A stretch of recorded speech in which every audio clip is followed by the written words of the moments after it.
व्यंग दल बदलू महापुराण। व्यंग्यकार मैं यानी डॉक्टर रविंद्र प्रभात। देश में मौसम बदलते देर नहीं लगती, कभी गर्मी, कभी बरसात और कभी दल बदलात। यह एक ऐसा मौसम है जो किसी पंचांग में नहीं मिलता, लेकिन नेताओं के कैलेंडर में साल में 4 बार आता है। चुनाव से पहले, चुनाव के बाद, टिकट मिलने पर और टिकट न मिलने पर।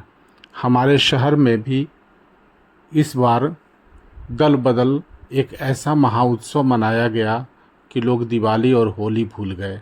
गली गली में चर्चा थी कौन किस दल में गया और किसे किस दल ने अपनाया, मानो यह पारिवारिक रिश्ता हो जहां ससुराल बदलना एक सामान्य प्रक्रिया हो। शहर के सबसे चर्चित नेता थे श्री चंचल प्रसाद। नाम के अनुरूप स्वभाव भी चंचल। पिछले 10 वर्षों से वे 5 पार्टियां बदल चुके थे। लोग उन्हें वॉकिंग टॉकिंग गठबंधन कहते थे। जब उनसे पूछा गया कि आप बार बार दल क्यों बदलते हैं, तो उन्होंने बड़ी गंभीरता से कहा, देखिए, मैं स्थिर नहीं रह सकता क्योंकि मैं प्रगतिशील हूँ। उनकी इस प्रगति को देखकर न्यूटन भी अपने गुरुत्वाकर्षण की थ्योरी पर पुनर्विचार कर लेते। एक दिन चाय की दुकान पर बहस छिड़ी। रामू चाय वाला बोला, भैया, ये नेता लोग तो गिरगिट को भी शर्मिंदा कर देते हैं। गिरगिट तो कम से कम रंग बदलने में थोड़ा समय लेता है, ये तो प्रेस कॉन्फ्रेंस में ही बदल जाते हैं। पास बैठे हरिराम ने तंज कसा, अरे अब गिरगिट भी ट्रेनिंग लेने जाएगा इनसे, कैसे बदलें रंग तुरंत। इसी बीच खबर आई कि चंचल प्रसाद ने फिर से पार्टी बदल ली है।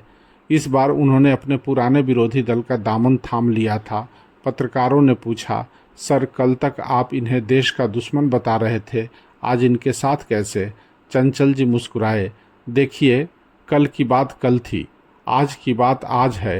राजनीति में कोई स्थायी दुश्मन या दोस्त नहीं होता, सिर्फ अवसर स्थायी होता है। यह सुनकर पत्रकार भी चुप हो गए, क्योंकि यह सिद्धांत अब राजनीति का नया संविधान बन चुका था। शहर में एक बुजुर्ग थे, दीनदयाल जी। वे हर चुनाव में वोट डालने जाते थे और हर बार निराश होकर लौटते थे। उन्होंने कहा, बेटा, पहले हम सोचते थे कि नेता जनता के लिए काम करते हैं, अब लगता है जनता ही नेताओं के लिए काम करती है, उन्हें जिताने के लिए, फिर उन्हें बदलने के लिए। उनकी बात में इतना दर्द था कि पास बैठा कुत्ता भी सहानुभूति में 2 बार भौंक गया। इधर पार्टियों ने भी दल बदलुओं के स्वागत के लिए नए नए तरीके अपनाए थे। कहीं फूल मालाएं, कहीं मिठाइयाँ और कहीं रेड कारपेट भी बिछाया जाता था। ऐसा लगता था मानो कोई विदेशी मेहमान आ रहा हो, जबकि असल में वही पुराना नेता नए रंग में रंग कर आ रहा था।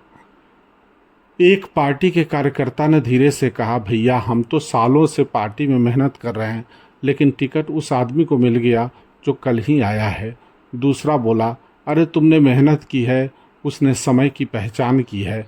यह सुनकर पहला कार्यकर्ता चुप हो गया, क्योंकि राजनीति में मेहनत नहीं, मौका मायने रखता है। चंचल प्रसाद जी का एक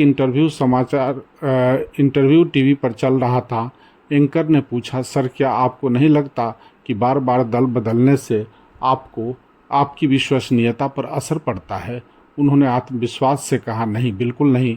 जनता बहुत समझदार है, वो जानती है कि मैं जहाँ जाता हूँ विकास वहीं होता है। एंकर ने धीरे से पूछा, तो फिर विकास स्थिर क्यों रहता? चंचल जी ने मुस्कुराते हुए जवाब दिया, क्योंकि मैं स्थिर नहीं रहता। पूरा स्टूडियो ठहाकों से गूंज उठा, लेकिन यह हंसी थोड़ी कड़वी थी। इधर सोशल मीडिया पर भी खूब लोग मज़े ले रहे थे। किसी ने लिखा, दल बदल अब खेल नहीं, ओलंपिक इवेंट होना चाहिए, हमारे नेता गोल्ड मेडल जरूर लाएंगे। किसी और ने लिखा, अगर दल बदल पर टैक्स लग जाए तो देश की अर्थव्यवस्था सुधर जाए। लेकिन इन सब के बीच आम आदमी वही था जो लाइन में खड़ा, उम्मीदों के साथ, और हर बार ठगा हुआ।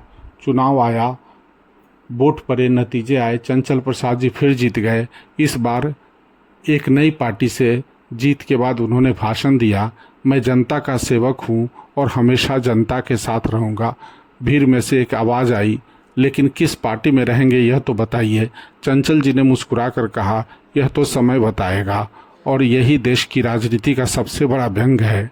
यहाँ नेता नहीं बदलते, सिर्फ उनके दल बदलते हैं।